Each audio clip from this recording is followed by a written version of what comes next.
How's it going, everybody? My name's Dom Douglas, the back-to-back XWW Commentator of the Year, and you know what time it is. My name is Dom Douglas, and I am back-to-back XWW Commentator of the Year.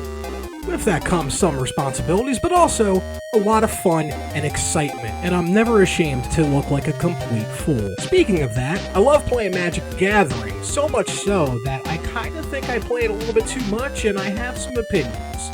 So now, XtremeTVOnline.com and XWW Wrestling on YouTube presents my podcast where I talk about Magic the Gathering. It's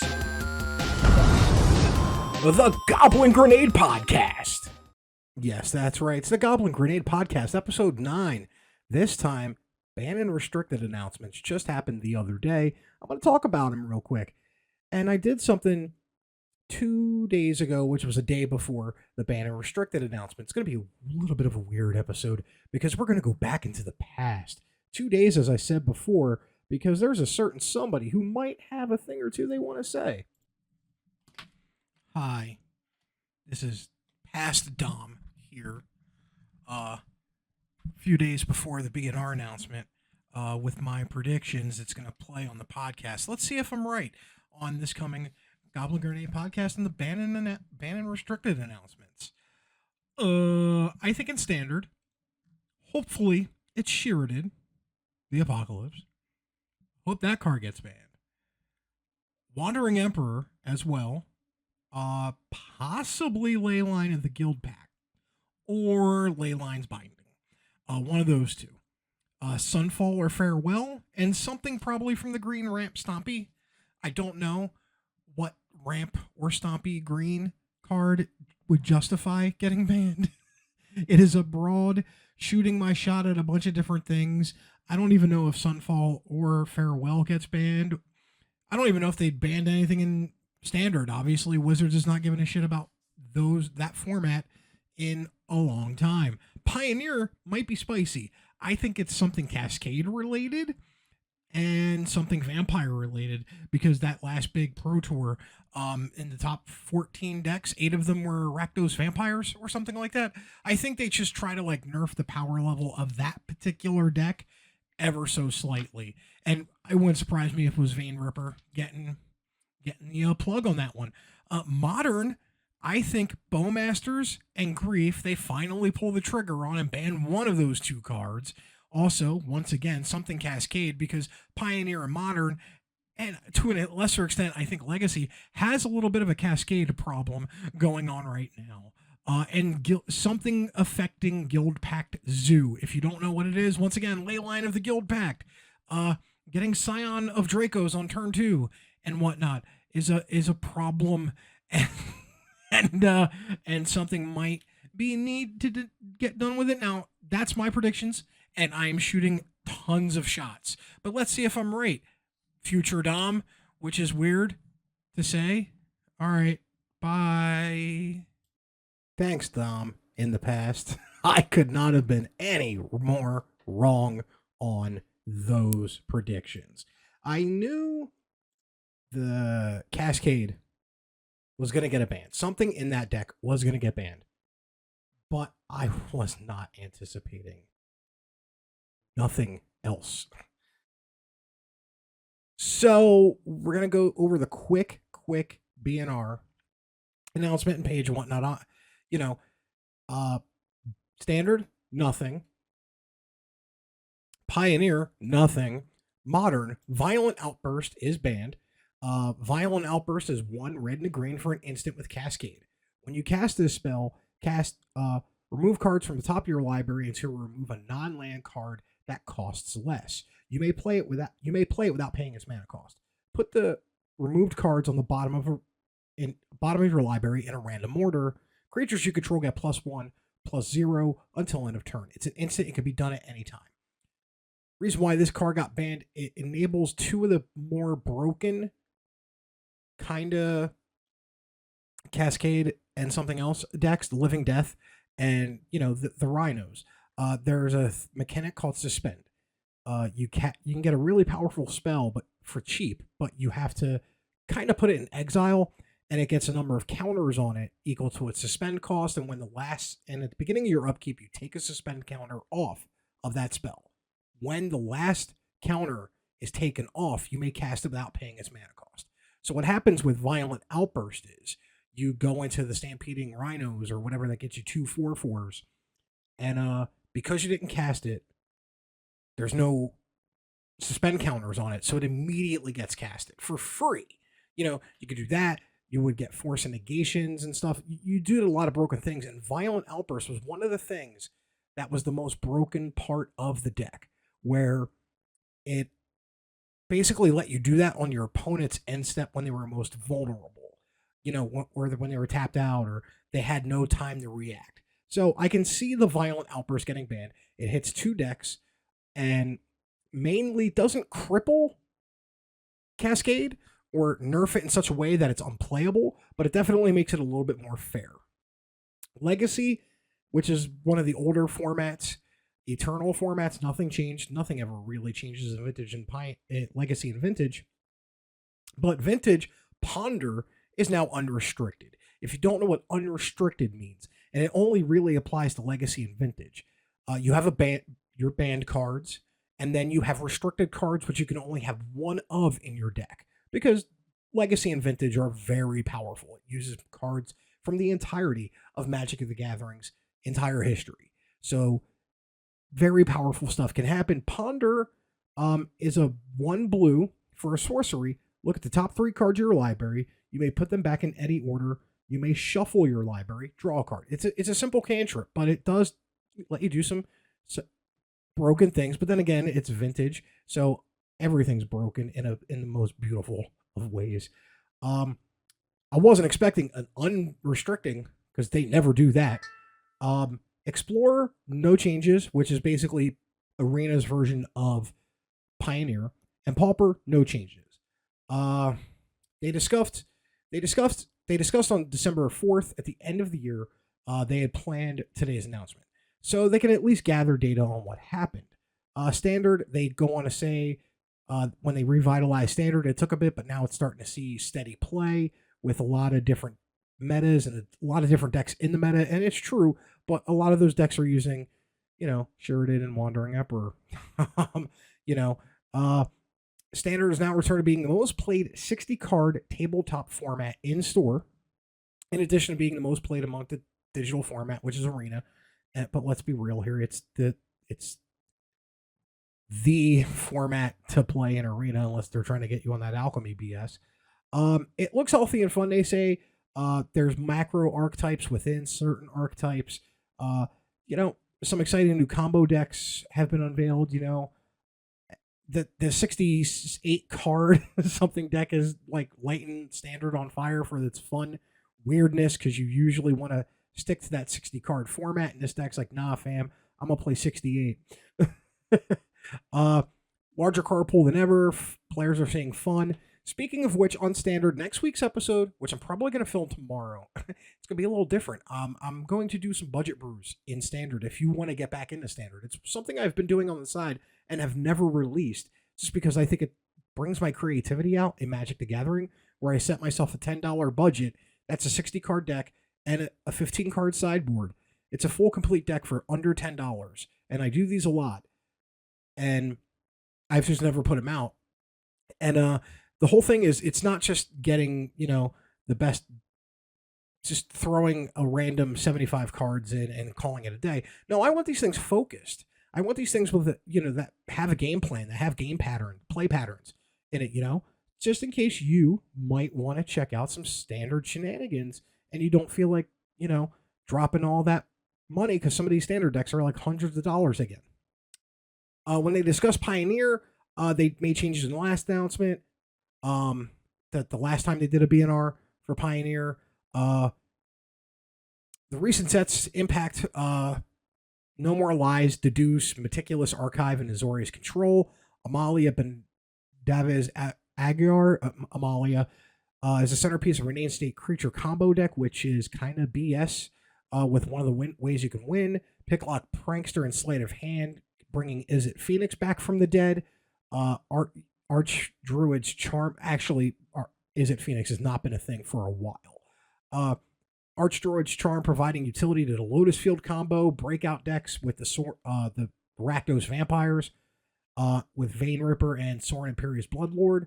And then, they said the recently unbanned Smuggler's Copter also made an appearance in a bunch of other decks as well, but it wasn't breaking.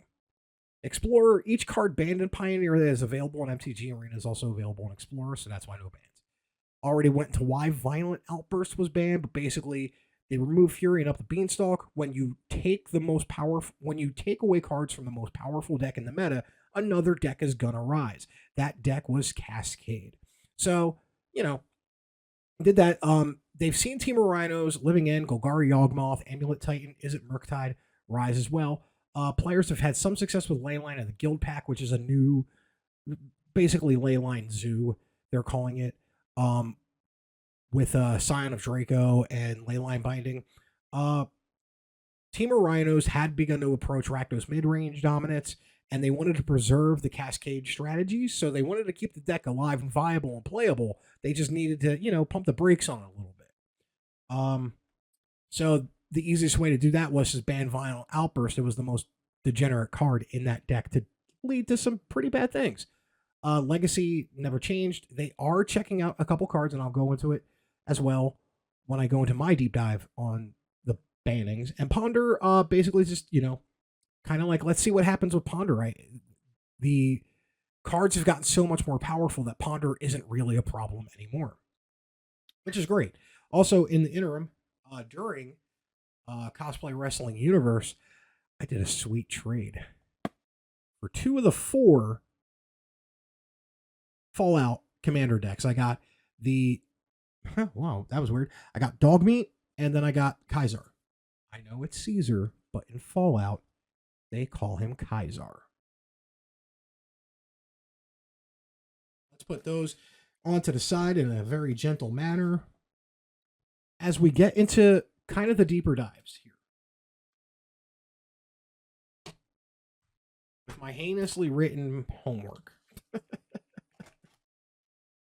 I'm also going to, they also did today on March 12th, a weekly MTG talking about the bands and whatnot, and fielded a couple questions about them as well.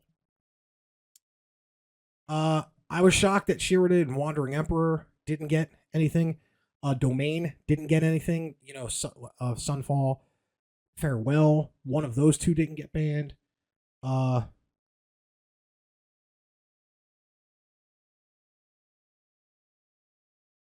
They did say in the weekly MTG that they only want to really ban cards in Standard once a year, unless it's an emergency.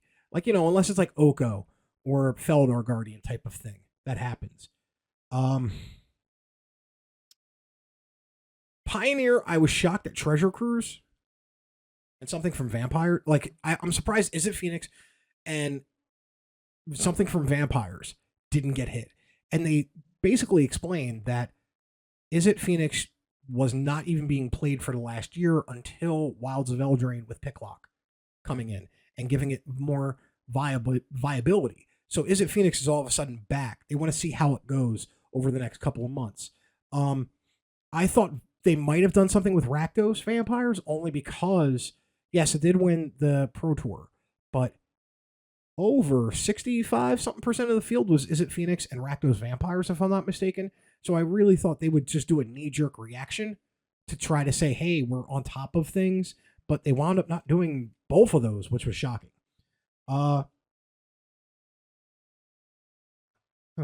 They did say Smuggler's Copter was a good unban. It's not an auto-include 4 of in every deck. And that's why Smuggler's Copter got banned in the first place, because it's an artifact for 2 that is an artifact vehicle that you need to tap a creature you control to basically power it on to drive the vehicle. And it's a 2/2 flyer, to the best of my memory. And when it attacks, you may draw a card if you do discard a card. The problem with Smuggler's Copter is it was way overpowered. When it was thrown into the set that it was supposed to be in the set that came out after that was still being play tested. So just to get that vehicles in early, because that set needed a little extra oomph. I think it was like Kaladesh era. They decided to put Smuggler's Copter in, and it was a 4 of in every deck because it's an artifact that any deck can play it, and card draw is always good. Looting through your library is always a good thing, especially when you can do it cheap. And the Amalia combo, basically what Amalia and Hedgewalker does, it just goes infinite, and you can't stop the loop. And when that happens, it's a draw. And it happened a couple times on camera, and they didn't like it, but they gave a very bad excuse and reason why they didn't ban Amalia, or a component Amalia that causes an instant draw. And that's one of the ways the deck, quote unquote, wins, by drawing a game. So, if you hit an infinite combo and you can't end it, the game's over. And nobody wins, nobody loses. You go 0-0-1, and then you play the next game. And if you do it again, you go 0-0-2, and then you play the last game, and then hopefully you win. And if you win that one game, you win. Modern, as I said, they took a key piece out. No Bowmasters, no One Ring bans either. They are looking into the Yawgmoth decks. Amulet may be the top new deck. Amulet Titan, basically, you get prime time out. Maybe the top new deck. Both of those decks, the Yawgmoth and the Amulet decks, are on their radar. So they're going to see how it flows in the next couple of months to see if it's actually a problem. Because they did just, take out Rakdos Scam as best as they could. So you have to wait for the dust to settle to see what the new powerful deck will be. Legacy, once again, when they said Legacy, they did say their eyes are on Orcish Bowmasters because it's in too many decks. They didn't say it outright, but they said it's in so many decks and so many decks can play it, and they kept saying so many decks, and that's basically speak of that's like weird speak to say that the card is in too many decks. It's not a fun play pattern either, but main reason being it's in too many decks. Similar to Smuggler's Copter when that got banned. Also the Goblin decks, mainly the blank Goblin that does the stickers. They actually made 2 good points. People can bluff that you are running the Goblin deck by having a sticker deck with you. The way the sticker decks work, and it was introduced in Infinity, and it never should have been, Wizards is learning a very valuable lesson in having unsets be legal in Eternal formats because this Goblin just runs roughshod. And you have your sticker deck and you shuffle it up and you present it to your opponent and they cut it. And then when you play a sticker card, you reveal the top card, take one of those stickers off, and that card gets some power based off of the sticker that you used. And for a 3-drop Goblin, blank Goblin, you can get 6 mana. Just for playing it and getting a sticker on there. So it's really good in Eternal formats. A little too good, if you ask me. But also the fact that you can bluff and have a sticker deck with you, even though your deck doesn't do anything. They're not pleased that that's happening. They kind of alluded to saying, yeah, we're not really happy that people are bluffing in that type of way. So we're checking into it and seeing what a compromise is. The compromise is banning blank Goblin and all Infinity cards in Eternal formats. You can now play 4 Ponders in Vintage, and they basically said the power creep, better cards are out there. Ponder will no longer be a problem. And I agree with that statement. Explorer was nothing because it's Pioneer for Arena at the moment until they get the full version of Pioneer on Arena. Pauper had no changes. Nothing's too broken in Pauper. If you don't know what Pauper is, it's just using common cards. Nothing but common cards. As long as the card's been printed in common once, you can use it in a Pauper deck. Then they took a couple questions, which were kind of funny. One of them was unban Splinter Twin. They get it a lot. And their reasoning is great. You think you want it, but you really don't. It would ruin play patterns like crazy. It would ruin play patterns because on that 4th turn, you have to play around Splinter Twin. Even if any red deck you're going up against, when the 4th turn comes around or they have 4 pieces of mana, you have to worry about Splinter Twin now. And Splinter Twin makes copies and whatnot. It leads to a problem that Standard has when I go up against white and black decks. Turn 4, do they have Wandering Emperor or do they have Shirrodin? If they're playing Orzhov, which is white and black, do they have both in hand? It leads to some really stifling play patterns. It's kind of like, how Standard's been, as I just said. Unban Umezawa's Jite. Do you want, and they said the reason why Umezawa's Jite is not going to ever get unbanned, because we just banned Fury, which was destroying creature decks. Like, creature decks were not viable because of Grief and Fury, the Rakdos scam decks. And Umezawa's Jite would do the exact same thing, make creature decks not viable, and they just banned Fury to make creature decks playable again in the format. Then they got into the arena format bans. Paper has their own ban and restricted team. The arena team, the dev team, have their own separate ban and restricted for the formats for arena. I'm talking Timeless, Alchemy, Historic. Alchemy is bullshit. Historic became bullshit when Alchemy got involved. But yet I am absolutely in love with Timeless. I do not know why. It is basically Alchemy Plus. And yet for some reason, I'm enamored with this format. I love playing Red Deck Wins in it because Blood Moon is great. I love playing Goblins in it because why not? Timeless, I'm having a lot of fun with when I do get around to playing it. Which is the strangest thing for me. Timeless is like as close to Legacy and Vintage as Arena will ever get. I think that's why I like it. So, yeah, that was the ban and restricted announcements, folks. I was expecting a lot more, to be honest. I was expecting Shirrodin, Wandering Emperor, because I've been waiting a year for those two cards to get banned. I was waiting for Pioneer bans. I was waiting for Bowmasters in One Ring. Their day is coming at some point. But I'm surprised that both of those particular decks, I'm surprised those bans were just, there was one ban and one making one card unrestricted anymore. Like, taking it off the restricted list and just basically making it that you can play 4 copies of. Ooh. So I will briefly talk. That they also said, oh yeah, by the way, the debut of Outlaws of Thunder Junction is March 25th in like a week or two. So that's when that starts. Oh, to go along with the standard, the once a year bans, they want to do that in the summer. So when Bloomborough comes out is when the big quote unquote standard banned list will happen. So yeah.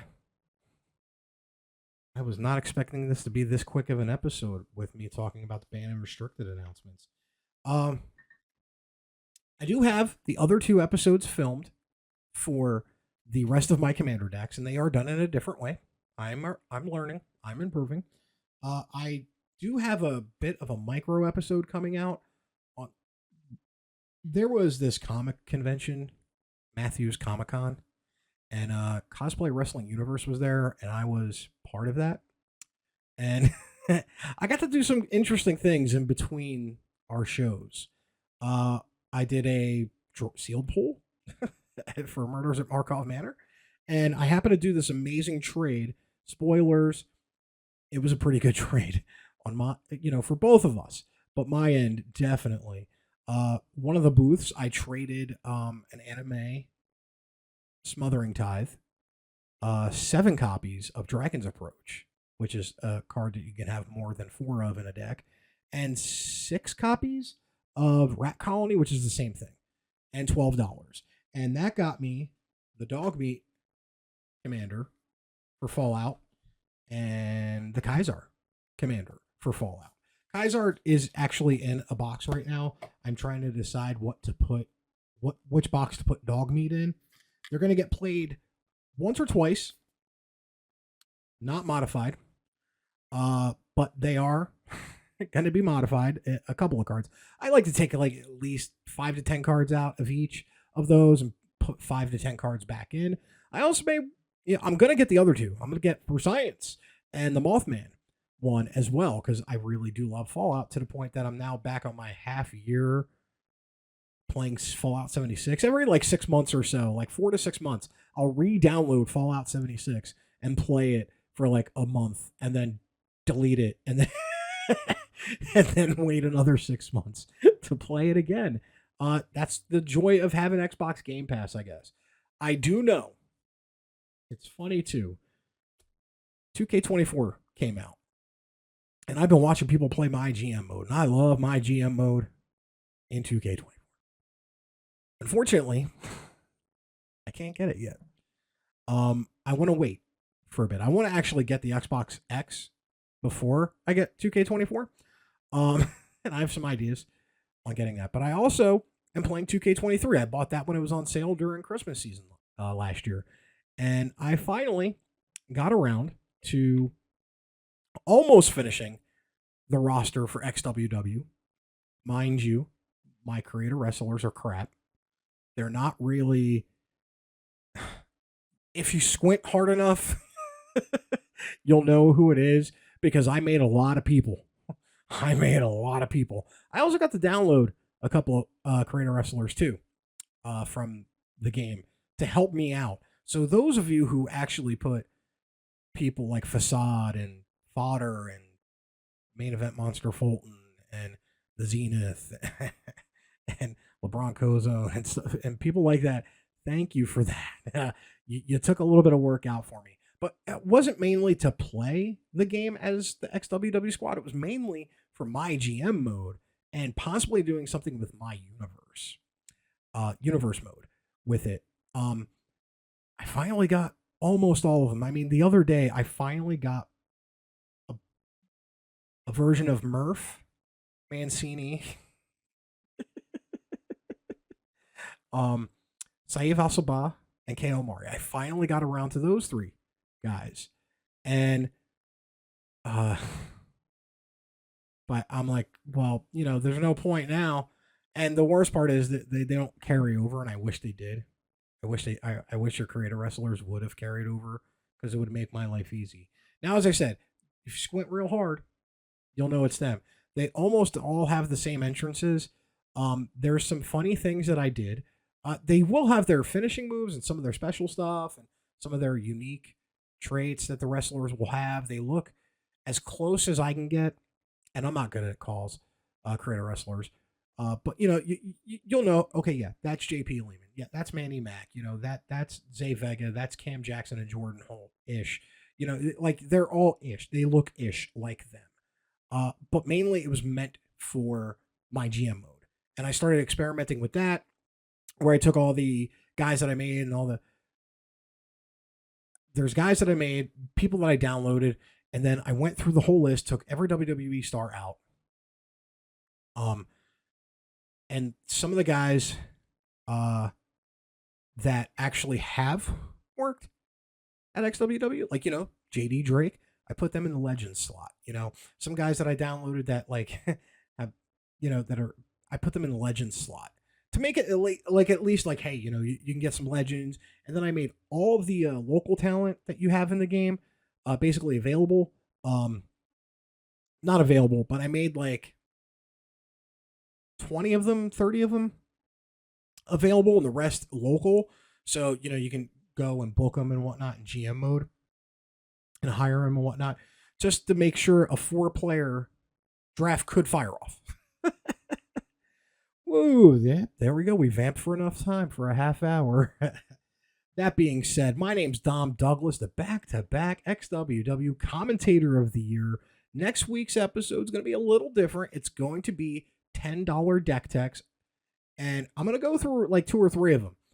So that's going to take a little bit of work, and then I will check the day before I do the episode.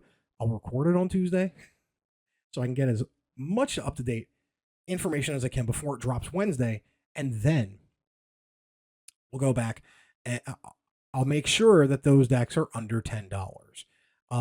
Thing I do use TCG Player, but I don't look at the first one.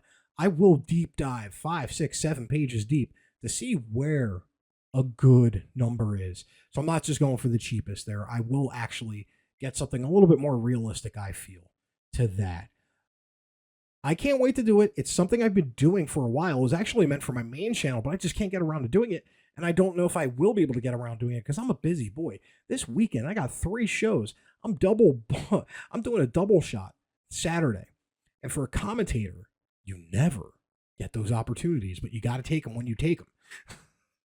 This voice is going to be really tired. That's why I'm doing this right now. Once again, my name is Dom Douglas, back-to-back commentator of the year for XWW. Don't forget, you can check us all out on xtremetvonline.com, xtre.com, xtremetvonline.com, $4.99 a month. The first 5 days are free. You check out all the action and whatnot. And thank you for watching at home on YouTube, too. We're blowing it up here on YouTube, folks. I know this for a fact. You check out all the podcasts as well. The Asylum, me, 12 Steps with Whiskey Business, and I think there's another podcast dropping along with The Wire, but I think there's another podcast happening soon. May your top deck always be mythic.